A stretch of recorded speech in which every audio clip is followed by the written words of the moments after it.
Welcome to today's live webinar entitled Selling Your Business, Negotiating Terms and Offers. At this time, I would like to turn the call over to your host, Holly Magister. Please go ahead. Thank you, Natalie. Good afternoon, everyone. I hope it's a beautiful day for all of you this nice fall season that we've had. I'm looking forward to hopefully having a chance to answer some of your questions at the end of the webinar. I want to start off by kind of making a quick introduction as to why I chose to do this topic, to speak on this topic, and why at this time in particular. In my own practice, fielding calls nearly every day from folks who are receiving these unsolicited offers to buy their business, and many of these business owners and even other advisors who have been calling me are really sort of at a loss as to how to handle those. You know, the stock market has been up continuously for a number of years now, which has led to a lot of future positive outlook, and that's given way to optimism in the capital markets across the board. Interest rates are so low right now and continue to be. It's created a vast amount of capital in the private equity market. And because of that, there's just a tremendous amount of cash available through private equity, but also, you know, obviously in other businesses as well who are looking for strategic acquisitions. Because of this, there's a lot of competition for profitable, high-quality companies. And so what's happening, these companies aren't available on the market, or when they are not available or they're unable to find them readily, these buyers are going out and directly soliciting business owners. So these unsolicited offers are coming in. The PE firms must invest the cash that they have. So it's really driven to us to this point where there's just a tremendous amount of money out there looking for investments. In some, it's a seller's market. So today, what I have agreed to talk through with all the folks on the line here are three topics. Mainly, the first two is getting to a good offer. We're going to walk through the steps to do that. We're going to focus on unsolicited offers to buy businesses, ground rules to when a business is on the market, and lastly, negotiating terms and conditions and what that looks like. So I wanted to get started, not take too much time on the introduction, but I do want to mention that in case you're not aware, if you have questions during this webinar, please just type them on the bottom of your screen. You'll see a tab where you can enter your questions. And at the end, again, I'm going to allow some time to answer those. If for some reason I can't get to all of them, I will have those at my availability, and I'll be able to send you an email with my responses. And of course, I'll be available after the webinar should you have additional questions. Okay, well, I'd like to get started. We're going to talk about the unsolicited offers and what to do about them. Literally, that is the question that I receive from business owners. They're calling me and they're asking that question, what do I do about this? In part, they're very excited because these folks they've been busy, particularly after the Great Recession, building their businesses, and they're showing up, these unsolicited offers are showing up in snail mail, email, phone calls, networking, and just, you know, being around and about. And also, I have observed and learned of a number of very sophisticated marketing campaigns that are going directly after folks who are simply not thinking at all about selling their business. Most of what I'm going to talk about today is directed towards businesses in the lower middle market, and I define that as businesses with revenue between $5 and $50 million. Now, much of this applies to those above the $50 million mark, and likewise below the $5 million mark. But that particular size is the lower middle market is what I'm finding is there's the most activity, where there are business owners and some of their advisors who are just not terribly comfortable with how handle the unsolicited offer. So I'm going to start with, we're going to go through ground rules. We're going to talk about NDAs or confidentiality agreements. We're going to also talk about what should be shared with buyers, both from the perspective of what should be shared and what should not be shared and how to handle that. I want to talk about when an attorney is needed. I find a lot of business owners are averse to hiring an attorney, and while I understand their perspective in many ways, it's also very critically important that they do so at the right time, and we'll talk about that. Also going to talk about preparing the business, some of the things that can be done, especially when a business is not for sale. And lastly, 4 things a seller should never do. So that's the first part of today's webinar. So I'm going to get started on establishing the ground rules when approached by an unsolicited buyer. They usually come pretty strong in terms of being emphatic about wanting to talk to the business owner. When a business is on the market through an intermediary or a broker, usually the business owner is not put on the phone right away. That is something that is done down the line after many steps are taken. But if an unsolicited offer comes in, I find a lot of business owners, of course, they want to jump on the phone and talk to them, or at least they're curious enough that they'd like to do that. So I recommend that if that does happen and you have a business owner that would like to do that, I encourage that business owner to restrict that quick chat or that, quick call with the prospective buyer to speak about anything that they can't find online. You don't want to be in a situation where you're sharing financial information, market information, customer scope, customer concentration information, geography information. If it's online, you should feel comfortable to discuss it. The purpose of that first phone call at best should be, what is there an opportunity here that's worth pursuing further? I call it the warm and fuzzy assessment.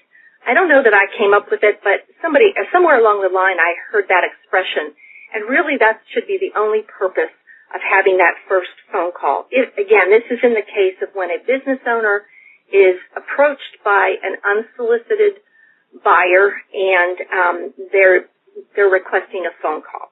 I also feel it's really important for the business owner, and if you are an advisor and you're receiving calls from your clients, I would encourage you and I'd encourage business owners to clearly communicate to the buyers that you will be represented by a team of advisors to assist with this process, even if you don't have those folks lined up yet.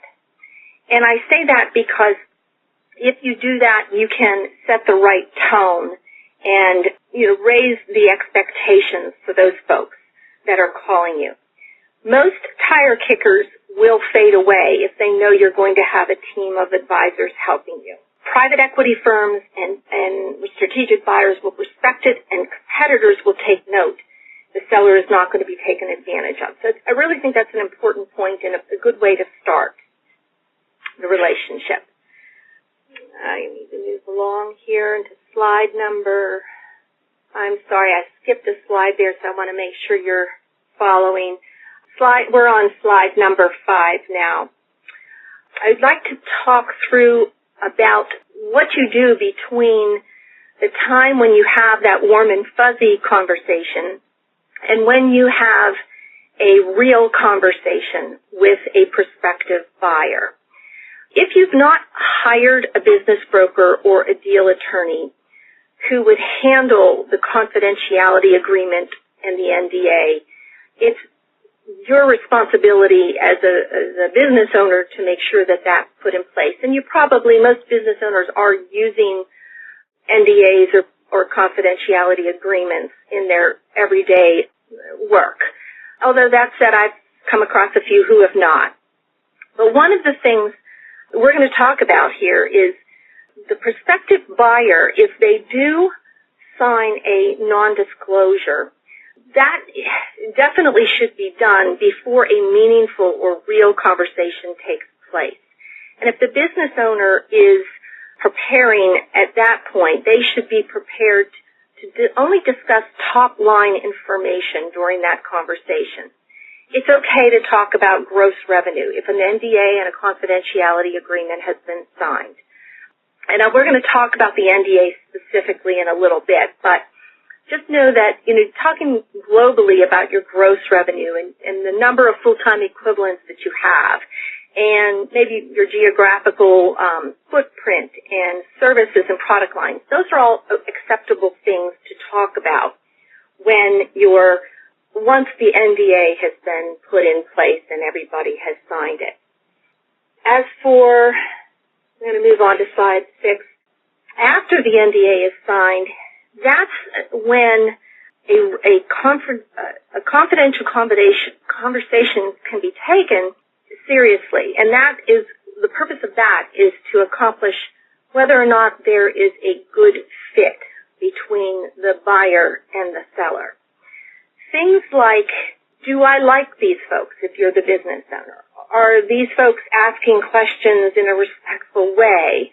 How difficult was it to even get them on the phone or to coordinate the phone call? What is their objective? What is the buyer's objective? And why did they reach out specifically to my company or this company? Do they have capital to buy a business? And that's perfectly acceptable to ask. Tell me about your capital structure. Tell me about how you would be financing a business acquisition.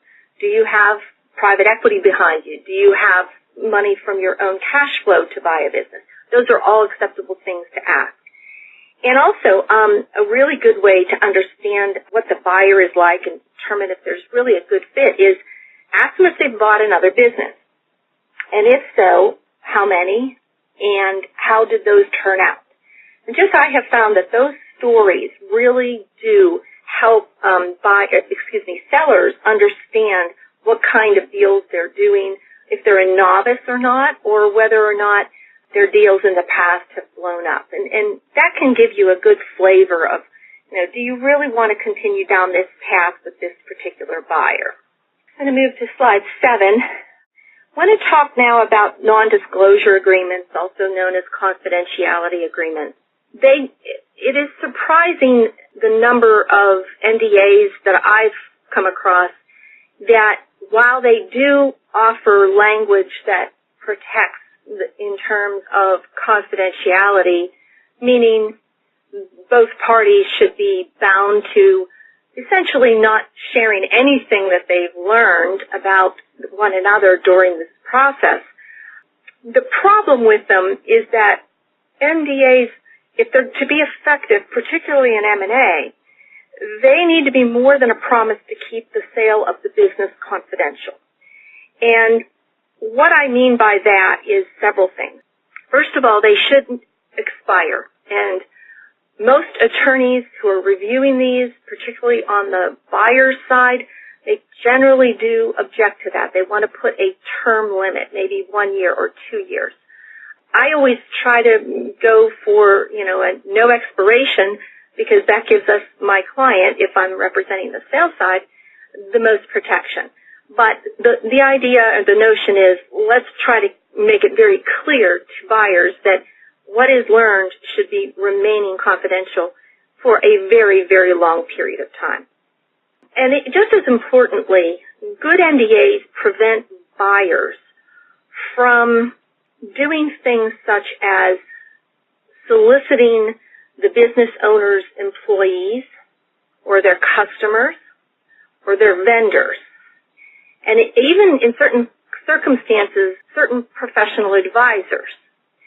And lastly, that protection should be available to a seller both during and after the acquisition process ends. The risk you have is when you're selling a business, if things don't fall into place and end up the deal not going through with any buyer, they will, during the process, depending on how far they get down the line, they're going to have exposure to virtually everything you have or a business owner has to run their business. Names, key employees, access to their vendors. They'll eventually learn their gross profit margins. They'll learn things of any kind of proprietary processes that have been developed, and also maybe key vendors that are outside of the scope of their employment. It could be somebody who does some freelance work but happens to be extremely talented. So those are all things that need to be prevented and protected. So the NDA the solicitation clauses in an NDA are very, very important, particularly in M&A.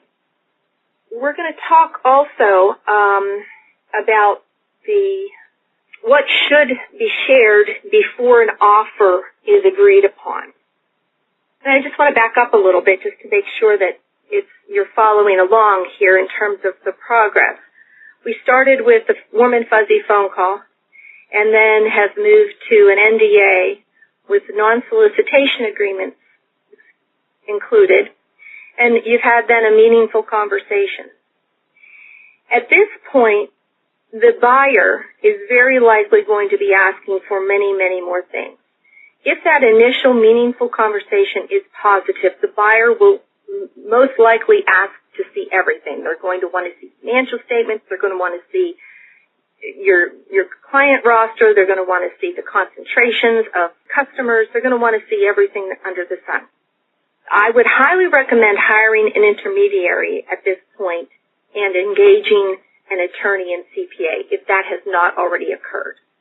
Because once you go beyond this point, you really are revealing an awful lot about a business for sale. So what happens after this is they're going to be able to look at something, and generally speaking, an executive summary is put together. Depending on the size of the business, sometimes that can be very substantial. They call them the book. But those things, I've listed those here on the screen. These are some of the things that are included, and these are all acceptable things under the right circumstances, and only if the business owner is very comfortable to move forward with a particular buyer, these things can be shared. I'm not going to go through each and every one of these items. I spelled them out here just so that everybody can, refer to them later. But know that in sharing this level of information, it's not necessary for you or for the business owner to disclose the nitty-gritties. And what I mean by that is if you have things like you're sharing the employee statistics, such as how many full-time equivalent employees you have and their work schedules and benefits programs, it's perfectly acceptable, and it should be expected that their personal information, their names, who they are, is presented to them in a redacted form. Similarly, when presenting things like EBITDA figures or adjusted EBITDA, it's perfectly normal for them to ask for and for you to provide what those adjustments are. If there's an adjustment for one of the shareholders' salary because maybe it is excessive, and that's adjusted back and added back to EBITDA to equal adjusted EBITDA, it's appropriate again for that type of information to be shared. But it's important to be mindful that this is phase one in the due diligence process, and it really should be at a relatively high level. You're not going to be providing them with, every contract that you have with your top 5 customers. You may identify that you have a customer concentration at this point and what that percentage may represent, but you're not going to necessarily be giving them everything. So again, we're in phase one of due diligence, and it really is a high-level, executive level of information. So despite the fact that a business owner may be asked for everything under the sun, it does not necessarily mean that the seller has to agree to provide that information. I'm going to move on to slide number 9. I wanted to also cover what should not be shared before an offer is agreed upon. And I want to define quickly here, we're going to talk about this a little bit later, but an offer being agreed upon, that starting point really is at the letter of intent stage. What I am finding now with the seller's market is that a lot of these buyers are jumping ahead and they're putting together what is called an indication of interest or an IOI. And I'm seeing this even in smaller deals, in a deal where maybe the revenue is just $5 million, which is obviously on the lower side of the lower middle market. But I'm finding that buyers are trying to quickly get in front of businesses, so they're using an indication of interest an indication of interest letter, which is not as detailed as a letter of an intent. A letter of intent is really when an offer is being mutually agreed upon, as a letter of intent is negotiated.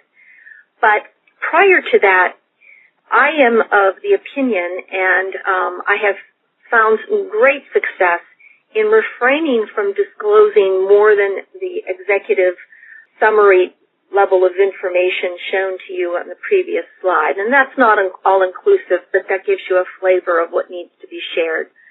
Things such as your business tax return and internal financial statements for the past 36 months, line by line, month by month, even something as simple as the gross profit margin, those things don't need to be delivered before an offer is agreed upon. Businesses are not typically bought because of a gross profit margin, although a very healthy gross profit margin can make for a very profitable and very, cash positive business. The EBITDA that's disclosed up to this point, that will speak for itself in terms of creating value or validating the value of a company. Similarly, we talked about this a bit before, human resource records, none of that needs to be disclosed before the letter of intent.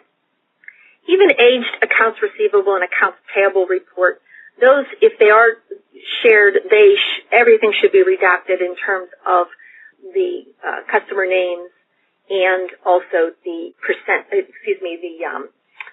the dollars. So there's a way to protect the seller by doing that. And likewise, legal agreements. There's no reason to be turning over your every legal documents you've ever signed prior to a letter of intent. All of what I'm speaking of here are things that the buyers will have right to see in due diligence, but that should be after a letter of intent to buy the business has been agreed upon. Similarly, as I said before, the indication of interest, that has been something that we're seeing more and more of, and that is one way for buyers particularly to get in the front of the line, since it is such a strong seller's market, to indicate and emphatically impress upon a seller how interested they are. What we're doing with those pretty regularly now is narrowing it down to 3, maybe 4 indication of interest parties, and then beginning to negotiate letters of intent. And so we're going to move on to that topic. A letter of intent, as I said before, that's really when things begin to heat up in terms of negotiations. That's really when things get very serious, whereas the indication of interest letter really means the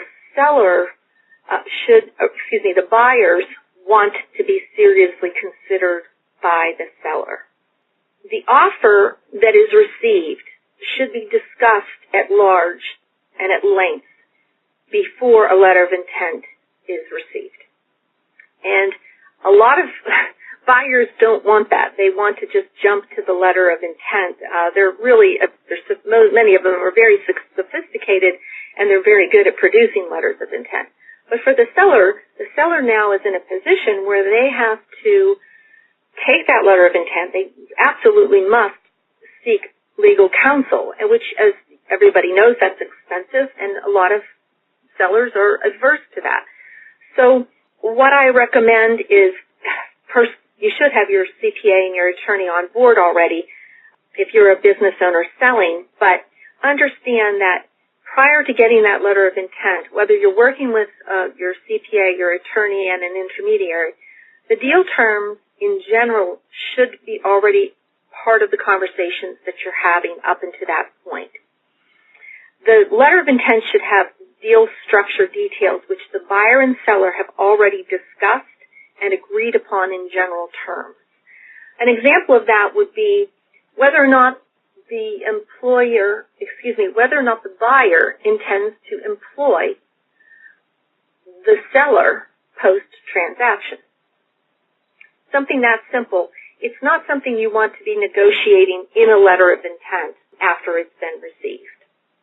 I jumped ahead a little bit there, but the importance of hiring an attorney and when that absolutely needs to be done is worth talking about. The best scenario is to retain an M&A attorney well in advance of launching a business for sale. In fact, my opinion is you should begin to shop for one and really interview them and make sure that you're comfortable with them, because they're going to have a very, very large impact on the success of your business sale. It's just that simple. And I realize that the audience today, I have some attorneys and CPAs as well as business owners, but, I think it's wise for business owners to understand that point, that who you hire as your M&A attorney is really important. I definitely would recommend doing that and having the deal attorney in place as you're entertaining indication of interest letters and letters of intent.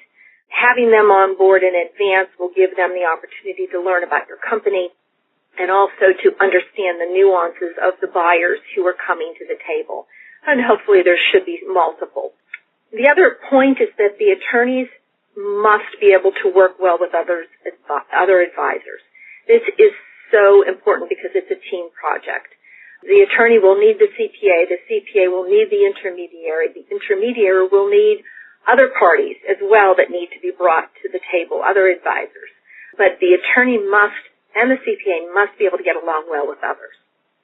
Unfortunately, I've been part of deals that wasn't the case, and it's very, very difficult to get them closed.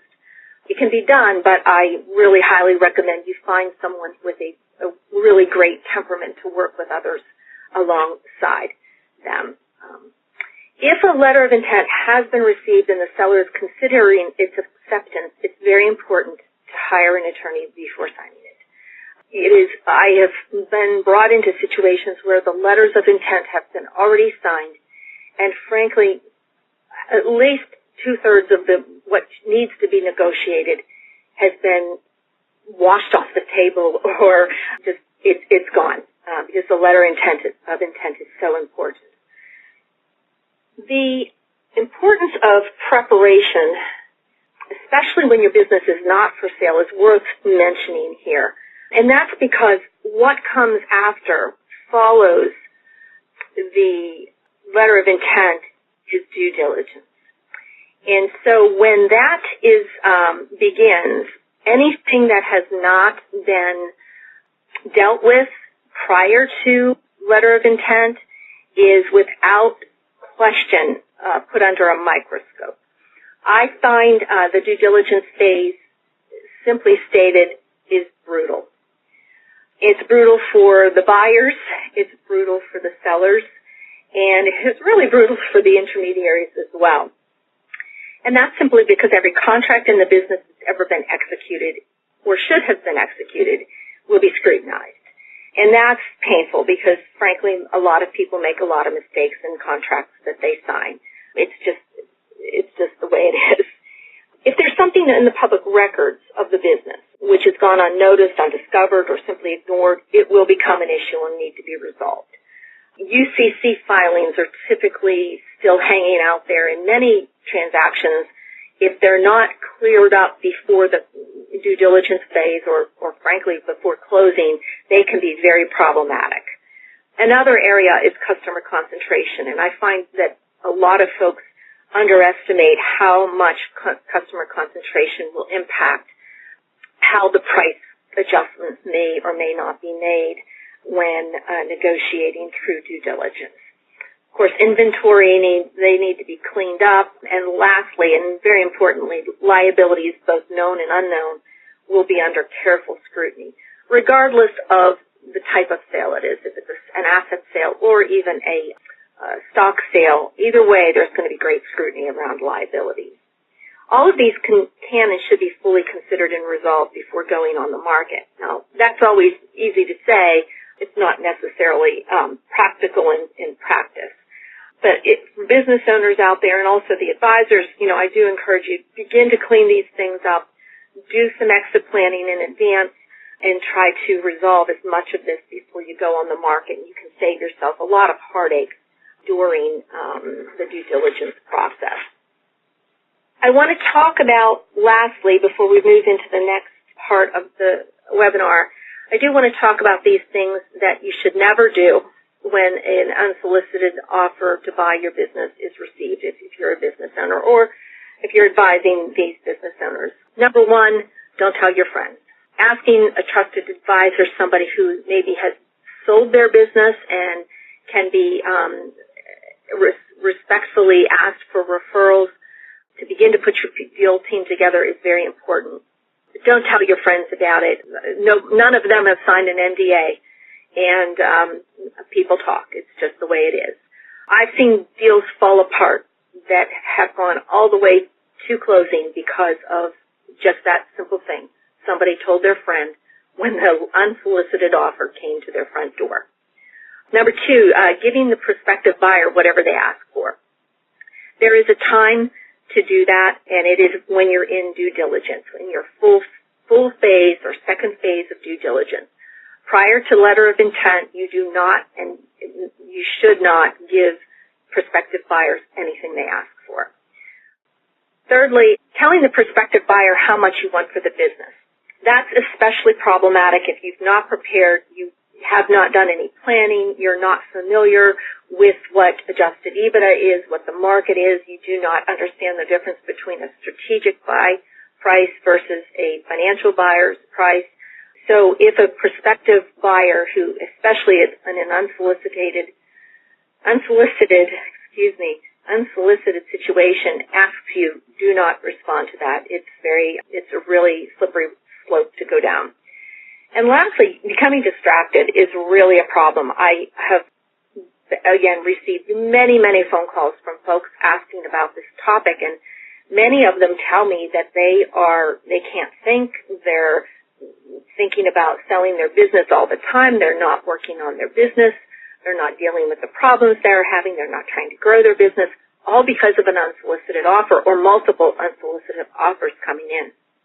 So, my advice is to set aside the appropriate time to explore whether it's right time to sell, and if you seriously want to go down the path to sell your business. And if not, move on. But make the decision and don't spend too much time being distracted.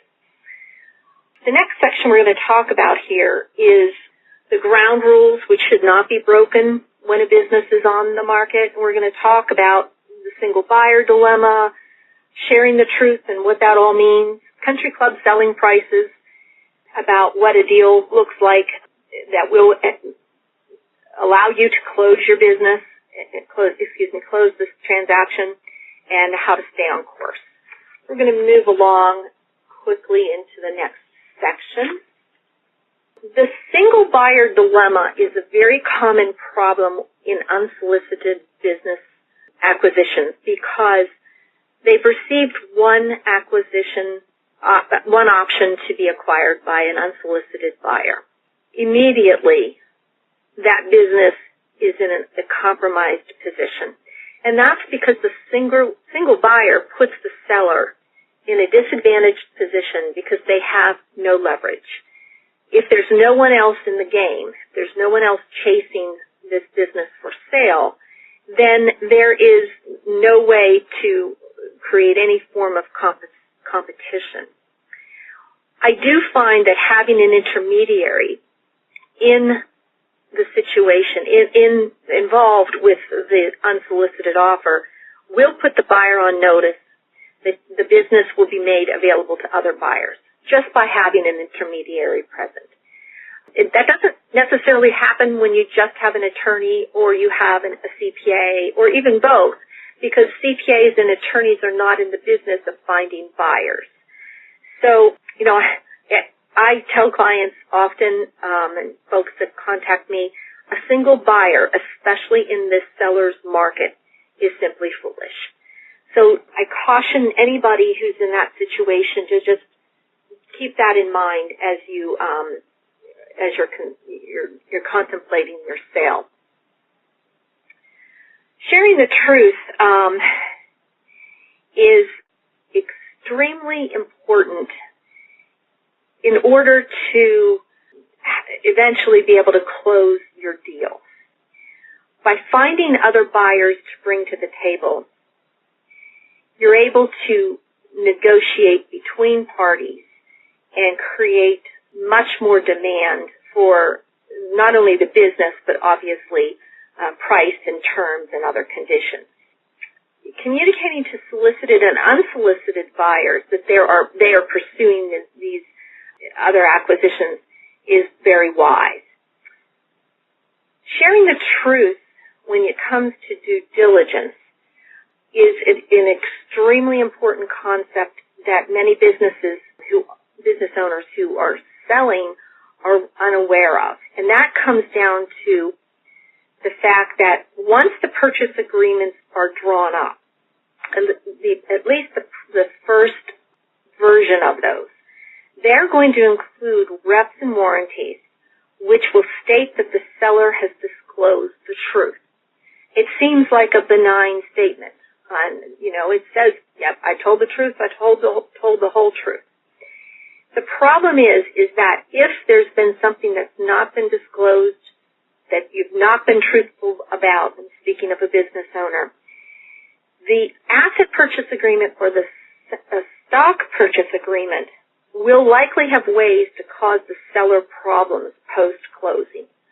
So being truthful and letting everyone know exactly what's going on in your business is going to benefit the seller much, much more down the road, as opposed to keeping secrets and hoping nobody finds out.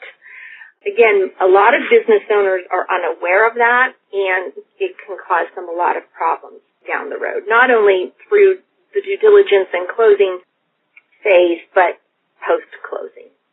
We're going to talk now about the country club selling price. This actually came from a war story of mine where we were working with a business owner who was selling, and he had a number. He had a number in his head, and he had several offers that did not include the number he was looking for. And it turned out that he was being offered somewhat less, but not much less than what he had in his head he needed to get.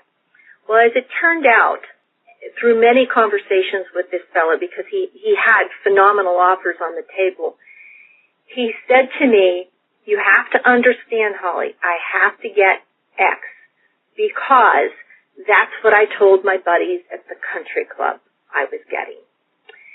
And I said to, we were able to work it out. We were able to convince him that he actually was getting X plus Y as a result of how the deal was structured.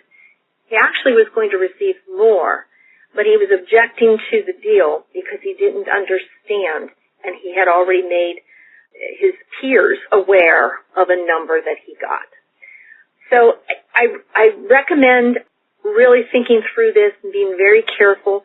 Many business owners think that they must share or feel compelled to share their price of their business with their peers. It could be at the country club. It could be anywhere.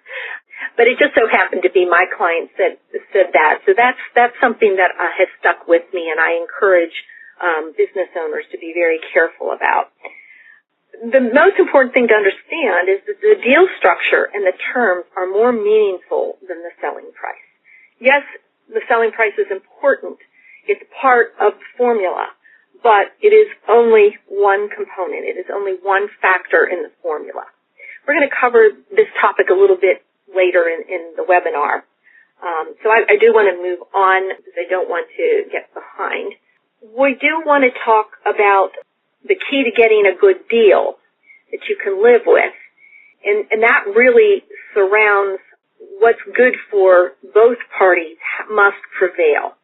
The deal structure has many ways to take a good deal for one party, the first win, and make it a good deal for both parties, a win-win.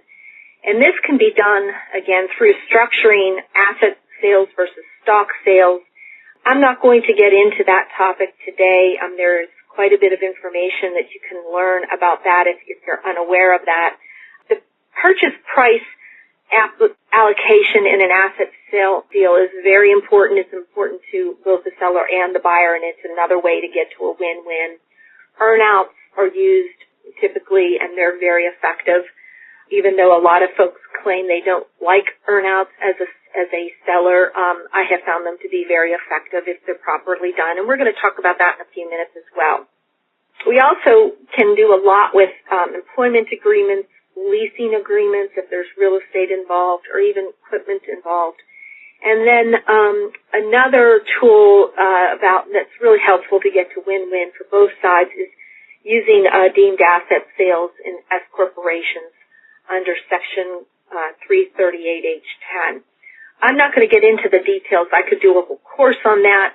We're not going to touch on that. But whether you're a business owner or whether you're a advisor, just keep in mind these are some of the tools that your intermediary and your deal team can use to bridge gaps and to get both parties to actually the closing table. I'm going to move along here. The last part of this section is with regard to staying the course. As the deals progress, what I have found is business owners can become very overwhelmed when their business is for sale. I always tell them it's very important for them to isolate the sale from their day-to-day operations and their thinking. It's very, very important for a business owner to stay the course by focusing on sales growth and protecting EBITDA.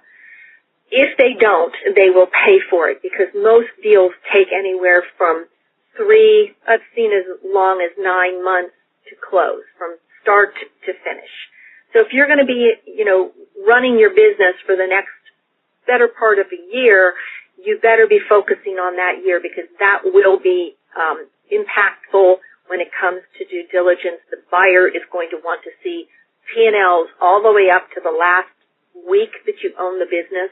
And if there's a large fall off, it will come back to haunt you. So focus on growth, focus on protecting EBITDA. It's very important.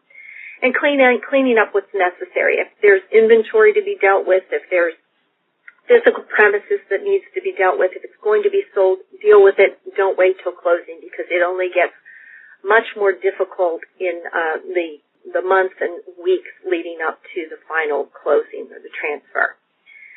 One of the issues that I have found also is sometimes business owners, when they realize the value of their business, many of them begin to spend it, even if it's in their own mind. They start buying a vacation home, or they're thinking about buying a boat, or anything. It doesn't really matter what they're buying, but a lot of energy starts to go into what am I going to do with these proceeds.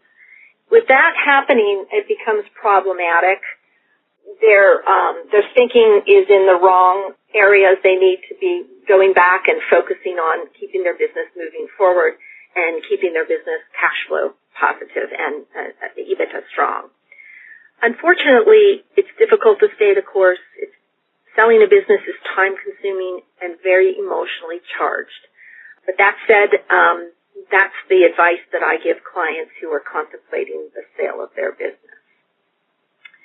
We're going to move into the next section of today's webinar and talk about what the offer should look like, and some of the other information is related to counterofferings.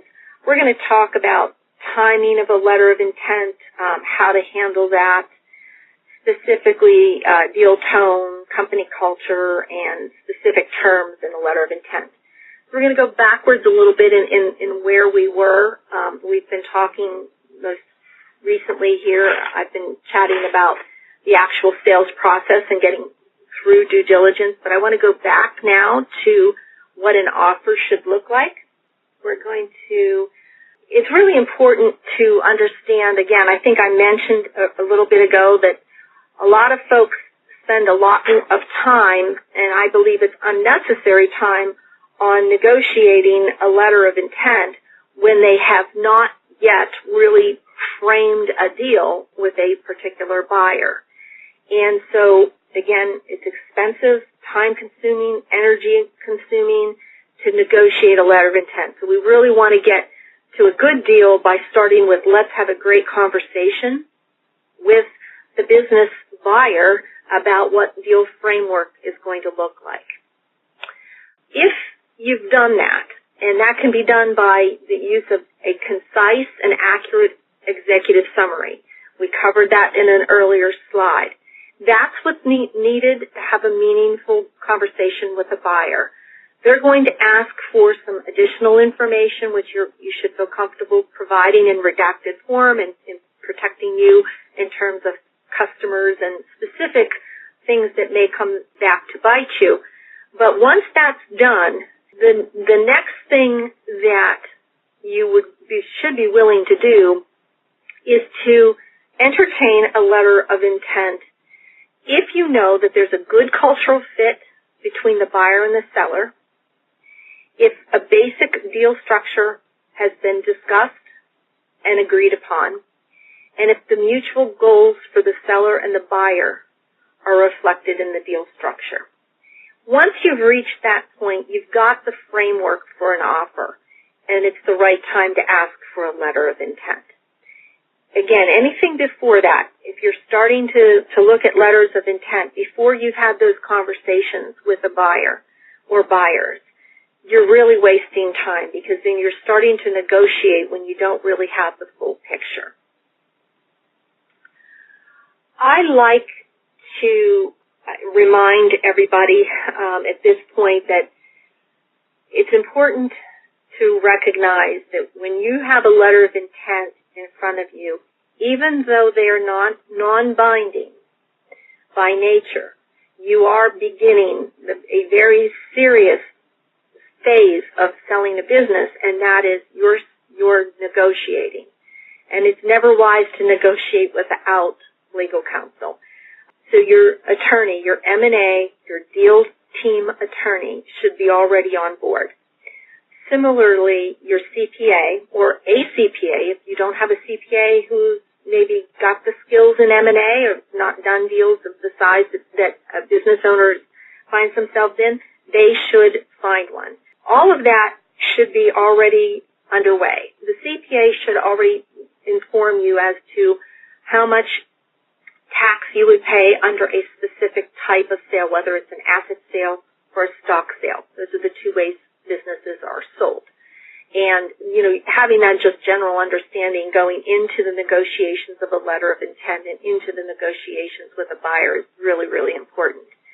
And something that's really overlooked often is the fact that many buyers, sophisticated buyers, will give you a letter of intent, will give a business owner this letter of intent with an expiration date.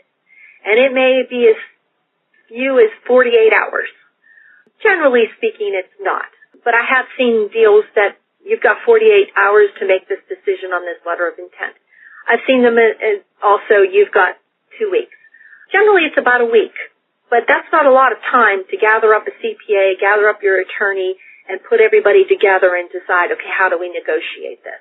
So again, that's why it's so important to have the CPA and the attorney on board and well acquainted with your business and the buyer.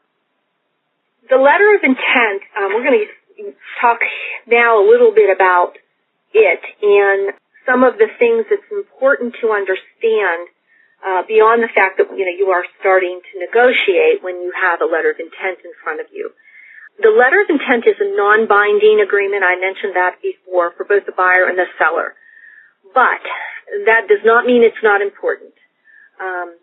It generally takes the business off the market. Once a letter of intent has been negotiated and signed by both parties, typically that letter of intent presented by the buyer will have a clause in it that says there's it's called a no-shop clause. That means that the seller must pause the sale of their business until a certain thing happens, and it could be the deal closes, which in case you would not put it back on the market.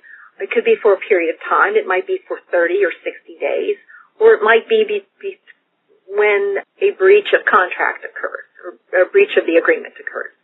There's many nuances to a no-shop clause, but that said, the most important one for a business owner to understand and their advisors is that it will take, most likely, the business off the market. So it's very important. A well-drafted letter of intent will set up the basic deal terms and can be useful to the seller by preventing the buyer from watering down the deal in due diligence, even if they don't discover negative factors. I can't emphasize how important it is to get some very important deal terms into the letter of intent, because by doing so, you're going to stop the buyer from having the opportunity to negotiate down the deal that you've already agreed to. What is also important to understand about the letter of intent is that even though it's non-binding, it doesn't mean that the seller or the buyer can just walk away. They must negotiate in good faith once a letter of intent has been signed. And that is important. It's something to keep in mind. You don't want to sign a letter of intent and go on vacation for 6 weeks and say, well, maybe I'll look at it later. You want to see it through. The letter of intent should also set the tone of the deal, and if properly drafted and properly negotiated, it can eliminate many surprises. And I alluded to that in the last slide. The conversations up to this point with buyers and sellers should be meaningful enough for both the buyer and seller to be able to say, this is what we mutually want to achieve in this deal. And this is what we want it to look like post-transaction, and post-transaction maybe a year from now or 2 years from now. This is our ideal, and we agree to those ideals. From that, the letter of intent should be just crafted around all of those ideas. And that may mean something as simple as, making sure that it's clear whether or not key employees are going to continue to work and for how long and under what kinds of circumstances.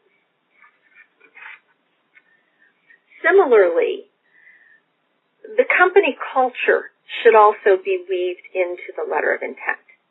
We talked about the key employees a minute ago, but company culture has a lot to do with the success, whether that culture continues or is basically negated post-closing, and I'm speaking of the selling business culture. If another buyer, particularly a strategic buyer, comes in and is buying a business, the cultures may not fit at all, and that should be obviously vetted before you get to letter of intent. But by dealing with the key employees and how they're going to be handled post-closing and down the road, and I'm talking about not only the day after, but, weeks, years later, really can make a big difference in the long-term success of an acquisition. So one of the ways, it is really important to achieve that is to be very clear in the letters of intent whether or not key employees will be interviewed by the prospective buyer. And if so, when? Because that can be a real point of contention. Lots of friction can occur. There's a lot of anxiety there surrounding key employees, and any employee at all, but key employees in particular. And whether they're going to have employment agreements or stay bonus plans, if they're in place, and what that's going to look like in terms of the transaction. All of this is really very, very important. We're going to move on and talk about terms and conditions in the letter of intent and what you don't want to skip. Again, these are pretty basic, but I've seen some letters of intent that don't address these issues. The difference between an asset purchase versus a stock purchase is vast. It's a very, very different transaction, both in the way the deal is done, the way the documents are drafted, and the consequences in terms of who's holding liability and where are the risks. So, I mean, I've literally seen letters of intent that buyers have presented and sellers have signed, and they had not identified whether it was an asset sale or a purchase sale. But that's really, really basic and really important. If it is an asset sale, the purchase price allocation.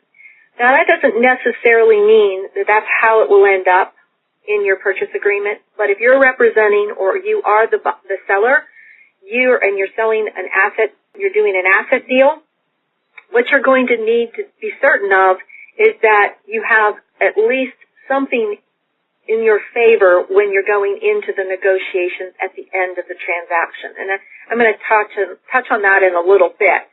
But trying to do a purchase price allocation for the assets that are being acquired is a good thing to try to accomplish. Employment agreements, again, for owners and also key employees post-closing.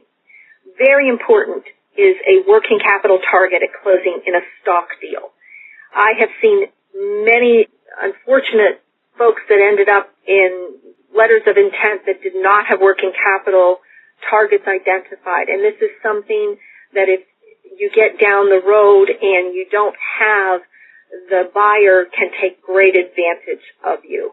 Similarly, a seller can also take advantage if they know what they're doing by stripping out cash and receivables and leaving very little on the balance sheet for the buyer. But that said, that's a very important thing. Identification of the closing date, indemnification limits, caps, and escrow provisions. These are all important things that if you can negotiate out, you're going to have much less difficulty getting through due diligence and the purchase agreement negotiations. Okay. We're finished with part one. And what I'm going to do now is shift our focus towards negotiating terms and conditions in part two. I'd like to talk through the selling price. I've touched on this a bit, but I want to cover this again in a little bit more detail. As I said before, the selling price means very little in many deals. Now, that's not to say that a selling price of, let's just say, $8 million versus a selling price of $23 million doesn't matter. That's a big difference.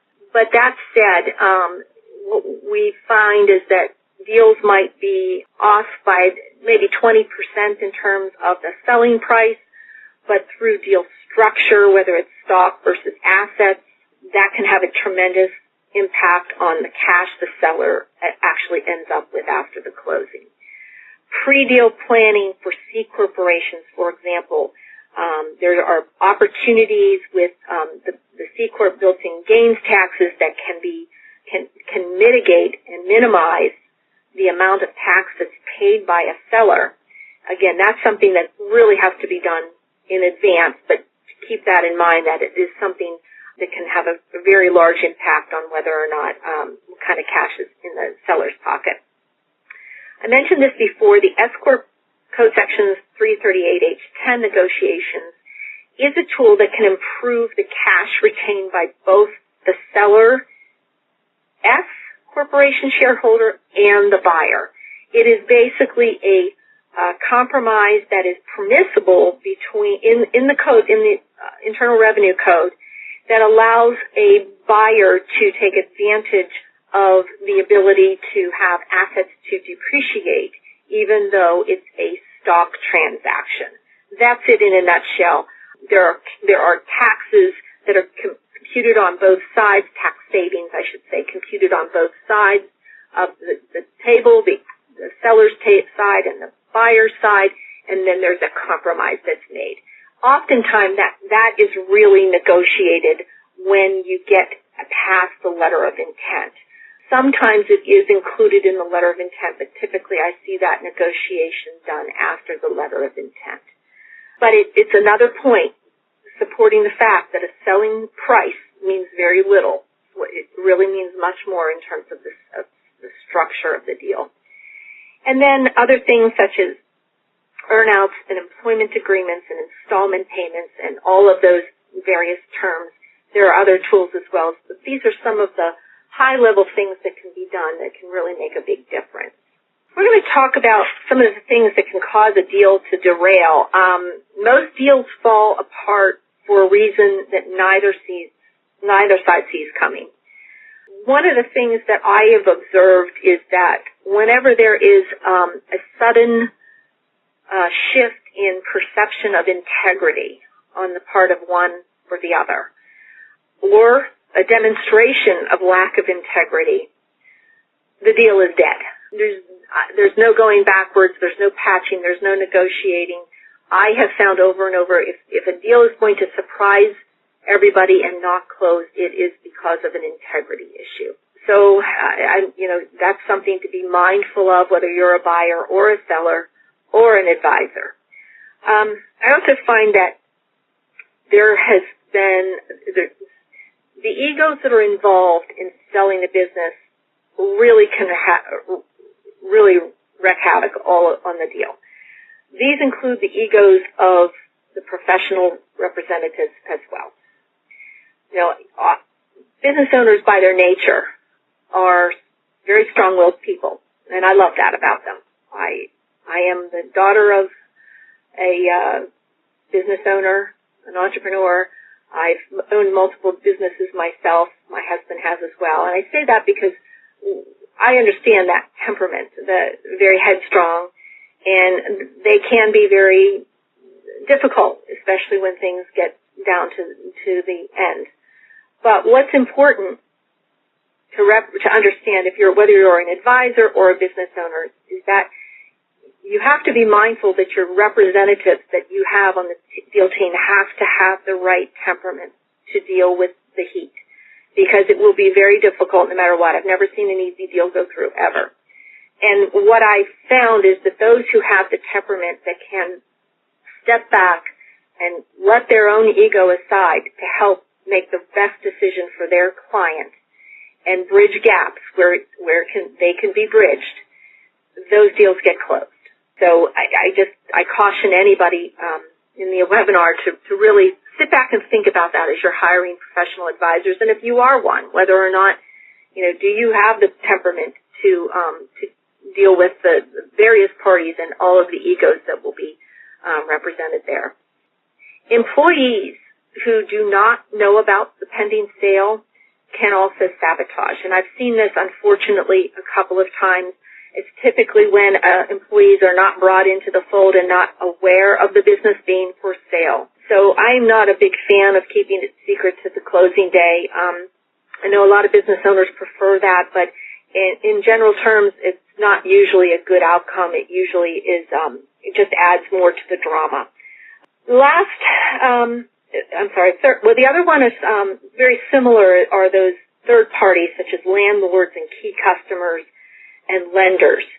Certain lenders, certain banks, certain loan facilities, credit facilities, include clauses that I call the mother may I clauses, which basically say that you can't sell your business unless you get my permission. And those should all be on the table. Everybody should be aware of those and have those vetted and prepared, those parties, before the deal is about to close. And lastly, and very importantly, is deal fatigue. Deal fatigue can creep in and is very, very dangerous when the seller has not been able to meet expected deadlines or buyers make a negative or discovery which has not been disclosed to them, and especially kind of ties back to integrity. Deal fatigue kills deals over and over again. So having a really tight deadline and having folks working and diligently keeping on task to meet the deadlines is really important, because as you start extending deadline after deadline, eventually one of the parties may very easily have enough, and then you're in trouble. We're going to talk also here about finding some common ground. There's a lot of things that I like to see and I recommend in good deals you can put into your letter of intent, and that is when the letter of intent has been offered, a lot of times it may not necessarily please the buyer. It may be the seller. But there are ways that both in the letter of intent and post letter of intent, meaning during the negotiation phase, you can pull these things in, and these are just a few, but these items that I've identified here, these are employment agreement terms for the seller, installment payments, rates and terms, earn-out agreements, and 338H10, if appropriate, those arrangements. Those are things that you can negotiate. They're just simply tools that can help bridge gaps. And I have found those to be really very useful at the right time. The last point is really one that, I have found more and more to be very helpful.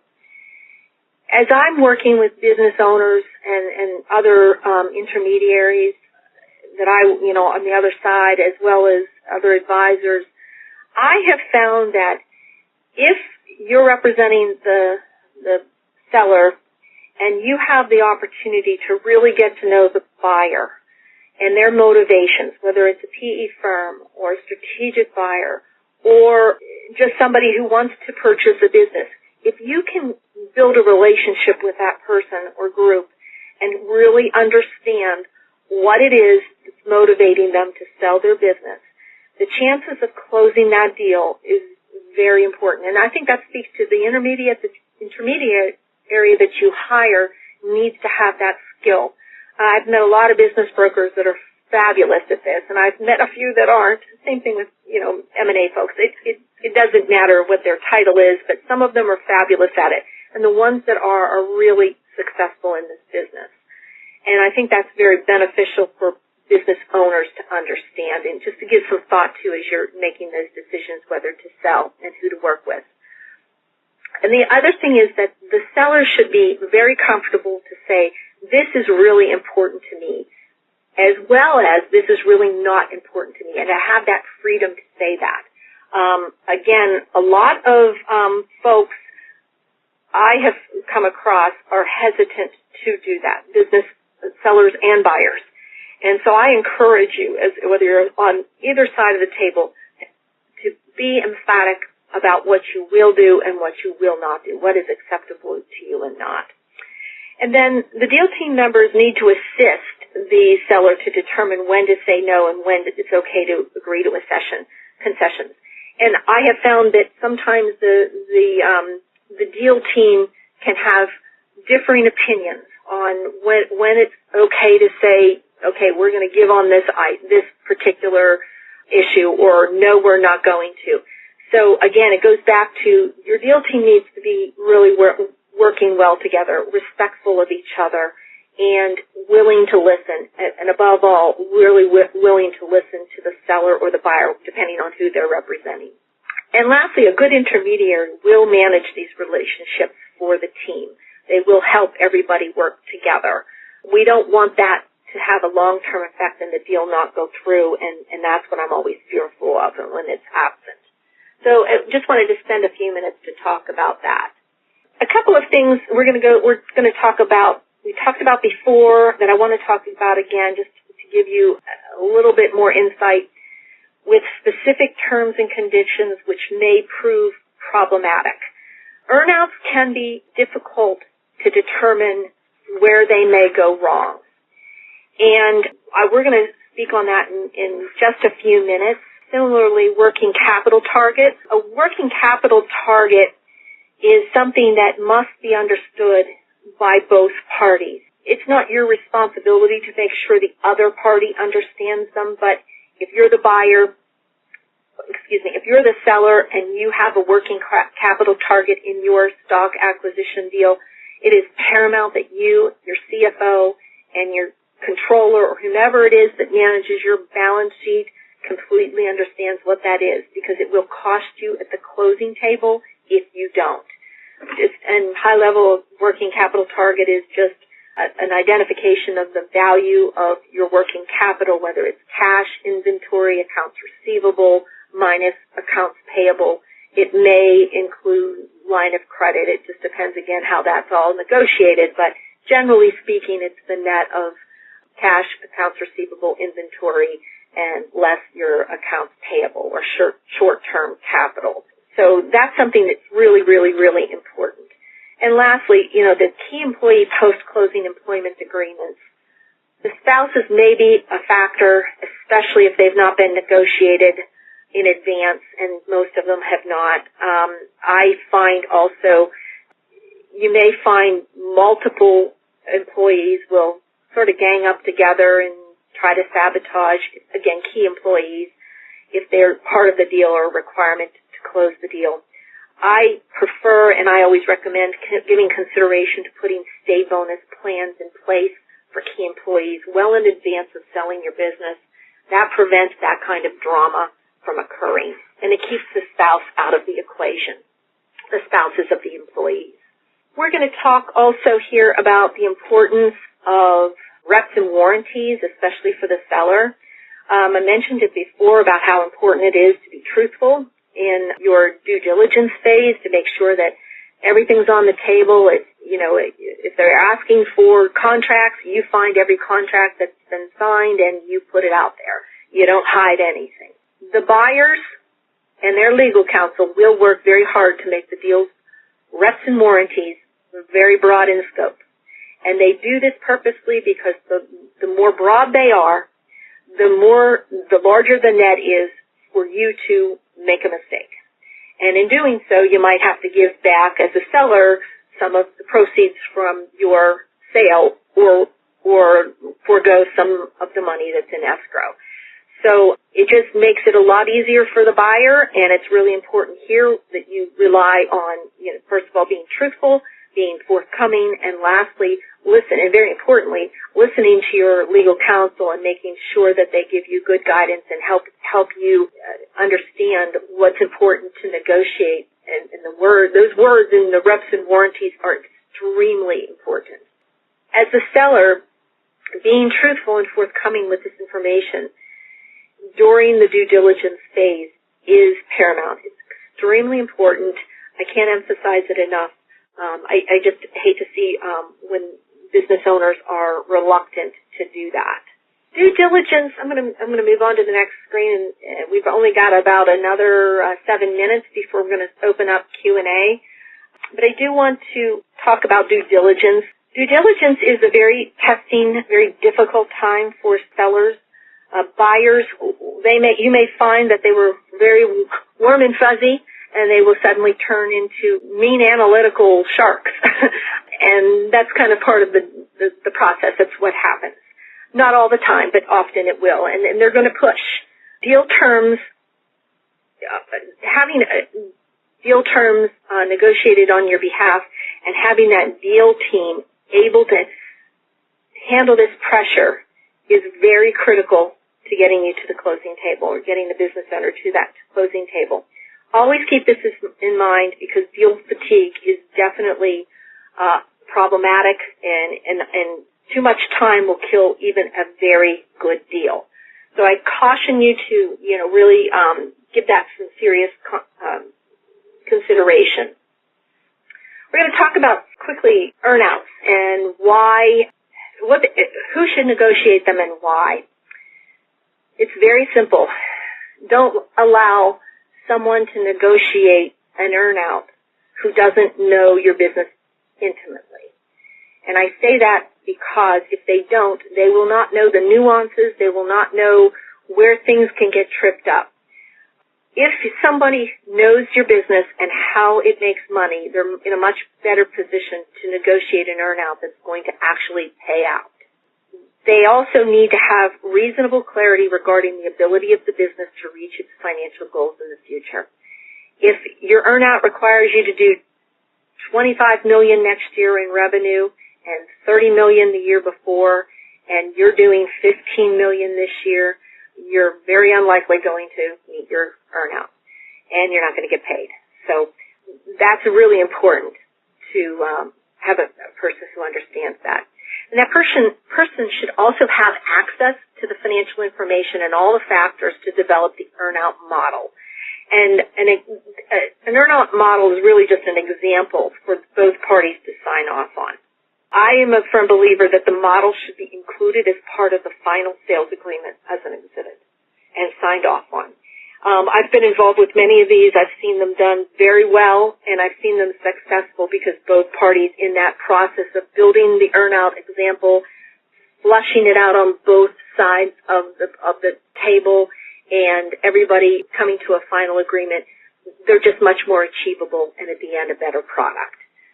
I'm going to move on to, in winding up today, the last piece of this is to give you some thoughts about who you would call upon when selling your business.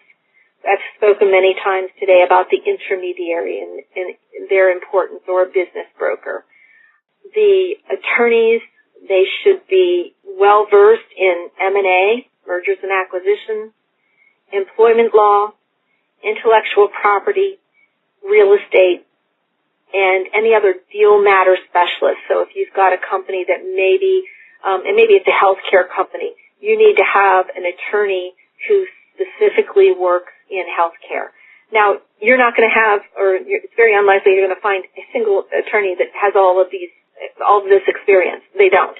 It's going to mean that a large or mid-sized firm is necessary so that they can bring in all of the various legal counsel to help you or help the business owner close the deal. A CPA is very critical as well, and they need to be someone who understands transactions and, very importantly, understands the need to be responsive in a timely manner. No criticism of CPAs. I am a CPA. In my past life, I did all of that type of work, and I understand, though, how much time they have, how much difficulty they have pushing tax returns out the door. For them to also be doing transactions is very, very difficult. So be mindful. You need to find somebody who really specializes in doing those transactions. A human resource advisor is very important, too, and more so towards the end of the deal, but generally speaking, that needs to be thought as well. And an escrow agent. And that's something that your attorneys, CPAs, and M&A folks can bring to the table at the right time. Because the M&A process requires an escrow agent. Okay. In summary, as I've mentioned many times this afternoon, unsolicited offers to buy businesses are plentiful. I probably have at least one voicemail on my phone since the time I've been speaking with you this afternoon. I'm getting multiple calls a day because of the folks that are looking for assistance with this. And so that's not going to change anytime soon, I don't believe. These sellers can be prepared to address unsolicited offers with some thought. I hope today what I've provided to you gives you a little bit of a guide and some points to be focusing on if you're unaware of them to this point. And lastly, very importantly, it is really important to start building a deal team. There's a lot of phenomenal intermediaries and business brokers around the country, North America for that matter, and beginning to build those with their related attorneys and CPAs and the folks that they work with in their community is really important. And if you're a business owner, I encourage you to start doing that today. If you're an advisor, I encourage you to go out and affiliate yourself with others so that you can be part of those deal teams.